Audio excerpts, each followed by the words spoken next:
तो नमस्कार फ्रेंड्स, देखिए प्री बोर्ड परीक्षा 2022-23, ठीक है। विषय गणित, कक्षा 10वीं, पूर्णांक 75 अंक का प्रश्न पेपर रहेगा फ्रेंड्स आपका त्रैमासिक परीक्षा का। देख लीजिए यहाँ पर पूरा प्रश्न पत्र है आपके समक्ष। तो बिना स्किप किए पूरा वीडियो देखिए और चैनल पर पहली बार आए हो तो प्लीज़ इसे सब्सक्राइब जरूर कर ले, ठीक है। तो देखते हैं पूरे प्रश्न पत्र का हल और सभी विषय के यदि आप देखना चाहते हैं प्रश्न पत्र के लिंक आपको डिस्क्रिप्शन मिल जाएंगे, वहां से आप देख सकते हैं, ठीक है फ्रेंड्स। देखिए पहला प्रश्न है फ्रेंड्स, सही विकल्प चुनकर लिखिए। जब a1/a2 बराबर b1/b2 बराबर नहीं है c1/c2 तो निकाय a1 x धन b1 y धन c1 बराबर 0 तथा a2 x धन b2 y धन c2 बराबर 0 का। तो देख लीजिए ये वाली जो कंडीशन होती है इसमें निकाय का कोई भी हल नहीं होता है, ठीक है। तो हमारा ऑप्शन नंबर बी कोई भी हल नहीं होगा, राइट हो जाएगा। इसके बाद द्विघात बहुपद एक्स स्क्वायर धन बी एक्स धन सी के शून्यक अल्फा और बीटा हो तो अल्फा गुणित बीटा, तो अल्फा गुणित बीटा बराबर होता है c/a, ठीक। फिर यदि दो बिंदुओं का गुणनफल 32 और HCF 8 हो तो एलसीएम क्या होगा। तो ऐसे सवाल को आपको हल करने के लिए थोड़ा सा वर्क करना पड़ेगा। देख लीजिए यहाँ पर जो होता है एलसीएम गुणित HCF बराबर गुणित संख्याओं का गुणनफल। हमारे पास ऑलरेडी दिया हुआ है, संख्याओं का गुणनफल दे दिया है 32, HCF दे दिया है 8 और एलसीएम ज्ञात करना है। तो एलसीएम बराबर हो जाएगा 32/8, 8 × 32, तो उत्तर क्या आ गया 4। तो ऑप्शन नंबर ए राइट हो जाएगा। फिर है द्विघात बहुपद एक्स स्क्वायर धन बी एक्स धन सी बराबर 0 के दो बराबर वास्तविक मूल होते हैं। तो देखिए जब बी स्क्वायर माइनस 4ac बराबर होता है 0 के, मतलब युक्ति कर डी का मान 0 के बराबर होता है तो मूल वास्तविक होते हैं और बराबर हो जाते हैं। तो हमारा ऑप्शन नंबर डी राइट हो जाएगा। फिर है एपी मतलब समांतर श्रेणी का प्रथम पद ए और सर्वांतर डी हो तो यनवा पद, तो यनवा पद होता है यनवा पद बराबर a plus n minus 1 into D. तो ये कहाँ है, a plus n minus 1 into D, option number D में, ठीक। तो इस तरीके से आपको ऑब्जेक्टिव हल करना है। अब देख लीजिए प्रश्न क्रमांक 2, रिक्त स्थानों की पूर्ति कीजिए। सभी वर्ग खालिस्तान होते हैं तो सभी वर्ग क्या होते हैं, समरूप होते हैं। फिर वृत्त के दो बिंदुओं पर प्रतिच्छेदन करने वाली रेखा को खालिस्तान कहते हैं। तो वृत्त देख लीजिए, वृत्त इस तरीके से वृत्त रहेगा तो वृत्त के दो बिंदु इस तरीके से प्रतिच्छेद कर देगी, दो बिंदुओं पर प्रतिच्छेद कर दी तो इसको कहते हैं छेदक रेखा कहते हैं। एक वृत्त की खालिस्तान इस समांतर स्पर्श रेखाएं होती है। तो देखिए ये वृत्त है, ये एक हो गई, ये दूसरी हो गई, तो दो समांतर रेखा हो गई। या तो आप ऐसी खींचेंगे तो इसके समांतर ये होगी, तो कुल मिला के दो समांतर रेखाएं प्राप्त होती है, ठीक है। दो घनों को आपस में जोड़ने पर खालिस्तान प्राप्त होता है। देखिए ये एक घन हो गया और दूसरा ऐसा घन ऐसा जोड़ दिए तो ये क्या बन गया, घनाभ बन गया। तो क्या प्राप्त होता है, घनाभ प्राप्त होता है। फिर आंकड़ों में सर्वाधिक बारंबारता वाला पद बहुलक कहलाता है, ठीक है। जिसकी सबसे अधिक बारंबारता होती है उसको बहुलक कहते हैं। अब देख लीजिए प्रश्न क्रमांक 3, सत्य असत्य लिखिए। तो प्रश्न क्रमांक 3 में असंभव घटना की प्रायिकता 0 होती है। तो असंभव घटना की प्रायिकता 0 होती है, बिल्कुल राइट है। फिर है r त्रिज्या वाले वृत्त का परिमाप 2πr होता है। परिमाप का मतलब होता है परिधि, तो ये भी सत्य है। फिर है वर्ग चिन्ह ऊपरी सीमा धन निम्न सीमा बटे 2, ये हो जाता है वर्ग चिन्ह, ये भी राइट है। फिर है एक वृत्त का व्यास 14 सेंटीमीटर है, उसकी त्रिज्या 28 सेंटीमीटर होगी, तो ये असत्य है क्योंकि जो त्रिज्या होती है आधी होती है, तो 7 हो जाएगी, यहाँ 28 दिया है। फिर है समांतर श्रेणी 1 3 5 7 9 का प्रथम पद 3 है, ये भी असत्य होगा क्योंकि प्रथम पद कितना है, 3 है, ठीक है फ्रेंड्स। तो वीडियो अच्छा लगा हो तो प्लीज़ लाइक कर ले, चैनल को सब्सक्राइब करें और अपने दोस्तों को जरूर शेयर कर दें। अगला देख लीजिए प्रश्न क्रमांक 4 है, प्रत्येक का एक शब्द या वाक्य में उत्तर लिखिए। तो यहाँ है प्रेक्षक की आँख से देखी गई वस्तु के बिंदु को मिलाने वाली रेखा क्या कहलाती है। तो प्रेक्षक की आंख से वस्तु को मिलाने वाली रेखा को क्या बोलते हैं, दृष्टि रेखा बोलते हैं, तो ये दृष्टि रेखा हो जाएगा। दूसरा है रैखिक बहुपद की घात कितनी होती है, तो रैखिक बहुपद की घात 1 होती है। फिर है समीकरण x धन 2y बराबर 4 में यदि y बराबर 2 हो तो x का मान कितना होगा। देखिए y का मान 2 रख देंगे यहाँ पर, तो ये कितना होगा, 2 दूनी 4, और 4 इधर गया तो ऋण 4, तो 4 से 4 गया तो 0, तो x का मान कितना आ जाएगा, 0 होगा। द्विघात समीकरण के मूलों की अधिकतम संख्या कितनी होती है, तो देखिए जितने की घात होती है समीकरण में उतने ही मूल होते हैं, तो यहाँ 2 द्विघात है तो यहाँ 2 मूल हो जाएंगे। फिर बिंदु A 3 4 की 0 0 0 से दूरी क्या होगी। फ्रेंड्स दूरी निकालने का जो सूत्र होता है तब वर्गमूल x2 माइनस x1 का whole square plus y2 minus y1 का होल स्क्वायर, ठीक है। तो ये वर्गमूल x2 0 है, y2 भी 0 है, तो ये हो गया -0 माइनस 3 का होल स्क्वायर प्लस 0 माइनस 4 का होल स्क्वायर, राइट। अब देख लीजिए यहाँ पर क्या हो जाएगा, वर्गमूल 3 का वर्ग 9 धन 4 का वर्ग 16, दोनों को जोड़ देंगे तो 25 और ये बाहर निकल गया तो 5, तो आंसर क्या होगा यहाँ पर 5 आ जाएगा, मतलब दोनों बीच की दूरी 5 होगी।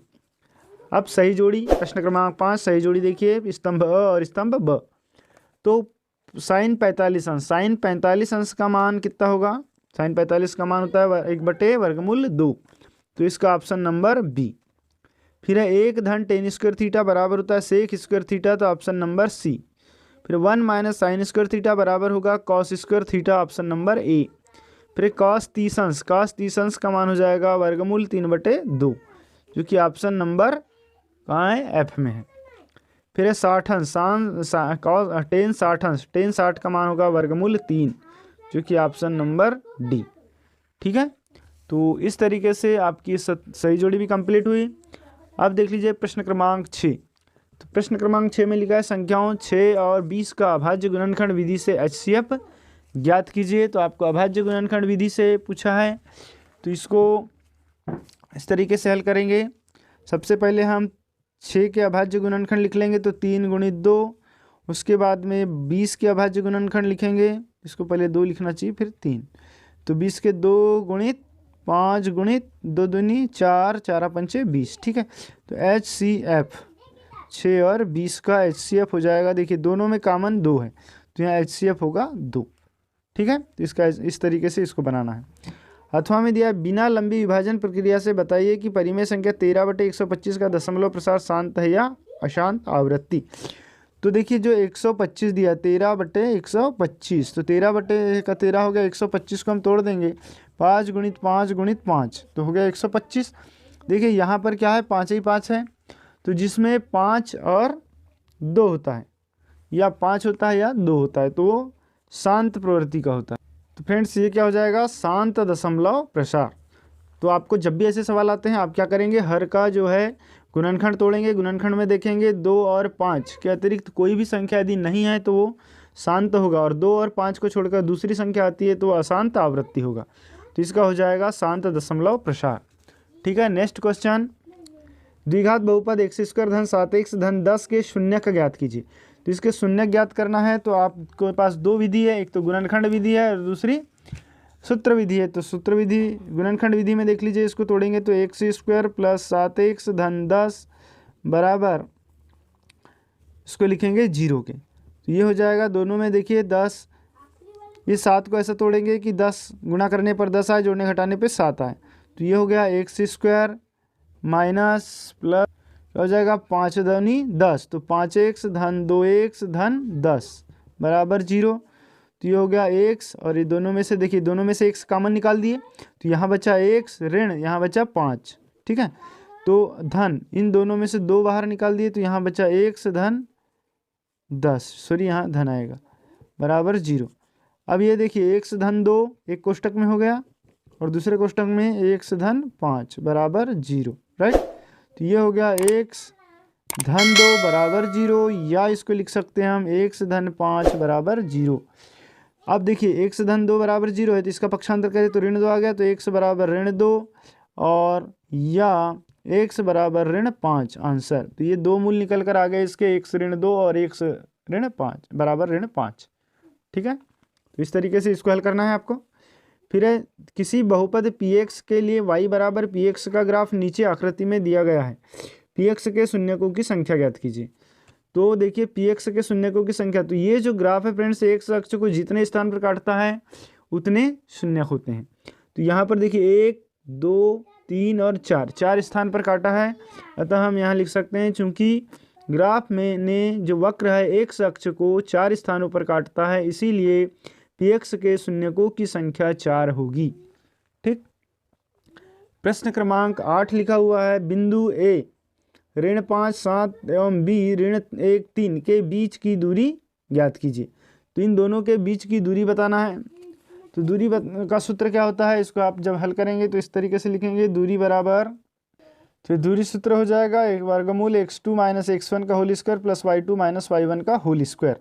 ठीक है। तो अब यहाँ पर इनके मान रख लेते हैं हम। तो देखिए ये हो गया x1, ये x2, ये y1, ये y2। तो x2 माइनस x1 तो ऋण 1 ऋण 5, यह जगह ऋण 1 ऋण 5 पूरे का वर्ग धन y2 3 ऋण 7 पूरे का वर्ग। ठीक है। अब देखिए ये हो गया ऋण 1 और ये ऋण धन, तो ऋण 1 धन 5 का वर्ग धन 3 में से ऋण 4 गया 7 गया तो ऋण 4 का वर्ग, और ये हो गया धन 4 का वर्ग धन ऋण 4 का वर्ग। तो ये हो गया वर्गमूल 16 धन 16, क्योंकि वर्ग का ऋणात्मक चिन्ह का भी वर्ग धनात्मक होता है। तो ये हो गया वर्गमूल 32। ठीक है।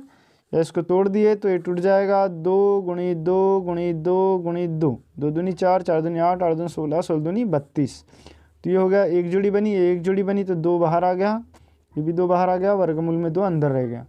तो ये हो गया 4 वर्गमूल 2 आंसर इसकी दूरी। ठीक है। तो इस तरीके से इस सवाल को आपको हल करना है। इसी प्रकार लिखा है, बिंदु ए 2 3 एवं बी 4 1 के बीच की दूरी ज्ञात कीजिए इसके अथवा में। तो सेम आप इस सवाल को भी ऐसे ही बना लेंगे। ठीक है फ्रेंड्स। तो वीडियो लंबा हो रहा है, तो प्रश्न क्रमांक 9 और इसके आगे के सवाल मैं नेक्स्ट वीडियो में आपको बताऊंगा, जिसका लिंक आपको डिस्क्रिप्शन में मिल जाएगा, और इसके लिए आप चैनल को सब्सक्राइब कर ले तो उसका लिंक आप तक पहुंच जाएगा। Thanks for watching.